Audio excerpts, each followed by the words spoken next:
Good evening students, dear students. आज हम हमारी बुक बसंत से चैप्टर नंबर 18 संघर्ष के कारण मैं तुनक मिजाज हो गया चैप्टर रीड करेंगे।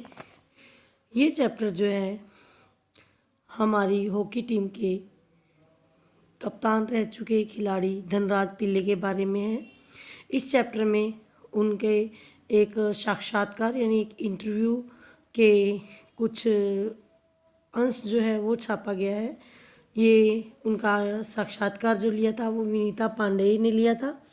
इस साक्षात्कार के कुछ अंश जो है वो यहाँ पर इस चैप्टर में दिए गए हैं। तो इस चैप्टर में धनराज पिल्ले जो हैं वो बताते हैं कि पुणे के रहने वाले हैं वो, और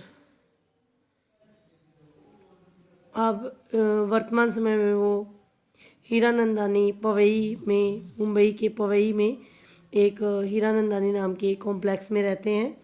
तो उसके बारे में वो बताते हैं कि उनका जीवन जो है वो बहुत कष्ट भरा रहा है। वे बहुत गरीब थे और उनके दोनों बड़े भाई जो हैं वो भी हॉकी खेलते थे। तो उन्हीं के कारण इन्हें जो है हॉकी खेलने का शौक़ लगा, लेकिन इनके पास हॉकी स्टिक खरीदने के भी पैसे नहीं थे। इसलिए अपने साथियों से उधार हॉकी स्टिक जो वो उधार लेकर काम चलाते थे। तो लेकिन ये हॉकी स्टिक उन्हें जब मिलती थी जब वो लोग खेल चुके होते। इसके लिए उन्हें बड़े धीरज के साथ अपनी बारी का इंतज़ार करना पड़ता था। और मुझे उनको अपनी हॉकी की पहली स्टिक जब मिली, जब उनके बड़े भाई को भारतीय कैंप के लिए चुना गया, तो उन्होंने अपनी पुरानी जो हॉकी थी वो धनराज पिल्ले को दे दी।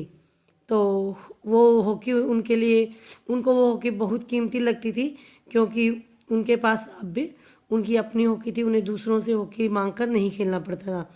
और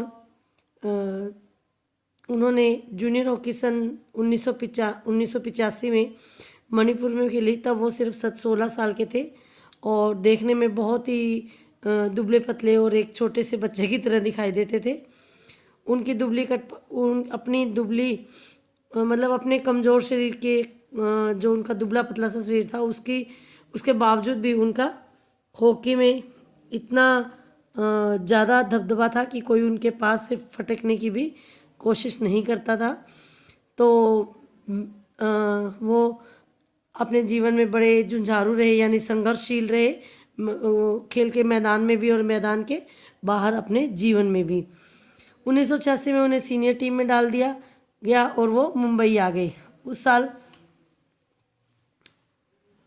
उन्होंने और उनके बड़े भाई ने मुंबई लीग में बेहतरीन खेल खेला और इसी के चलते उन्हें एक उम्मीद जगी कि उनका ओलंपिक में सिलेक्शन हो जाएगा 1988 में, पर उनका नाम नहीं आया। उनका नाम 57 खिलाड़ियों की लिस्ट तक भी नहीं था।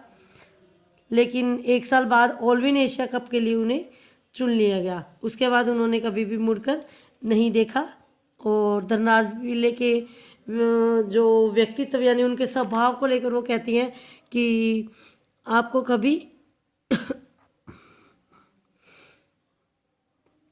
आपका जो स्वभाव है वो समझ में नहीं आता। कभी आप हंसते हैं, कभी रोते हुए नजर आते हैं।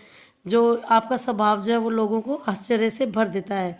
तो उनके व्यक्तित्व के कई रंग और कई भाव जो है वो दिखाई देते हैं हमें। और उन्होंने ज़मीन से आसमान का सितारा बनने की यात्रा तय की है।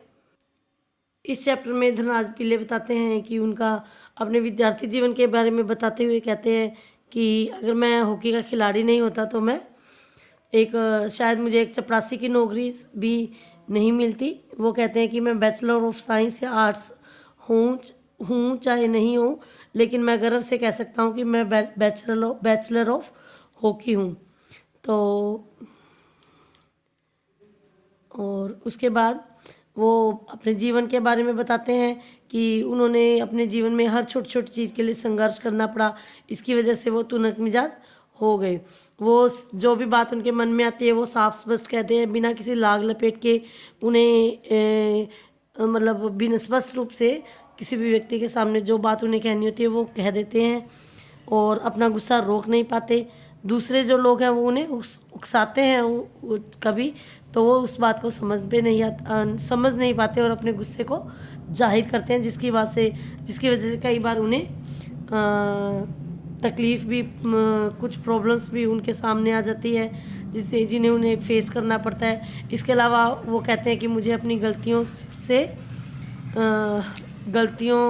गलतियों पर माफ़ी मांगने में भी कोई शर्म नहीं आती। और इस तरह से धनराज पिल्ले जो है वो एक बहुत ही बेहतरीन खिलाड़ी थे और एक साधारण से गरीब परिवार से उठकर वो आसमान में हॉकी के भारत के मशहूर हॉकी के एक सितारे के रूप में आसमान में चमके। और उन्होंने जब इतना अच्छा हॉकी खिलाड़ी बनने के बाद भी, भारतीय टीम के खेलने के बाद भी वो मुंबई की लोकल ट्रेन में सफ़र करते थे, तो एक बार उनकी न्यूज़ जो है छपी कि हॉकी का जो स्टार है, सितारा, वो अभी भी मुंबई की लोकल ट्रेनों में सफ़र कर रहा है। तब वो कहते हैं कि उसकी एक बार जब मैं राष्ट्रपति से मुझे प्राइज़ मिला, तब मुझे महसूस हुआ कि वो वो जो है कितने ख़ास बन चुके हैं।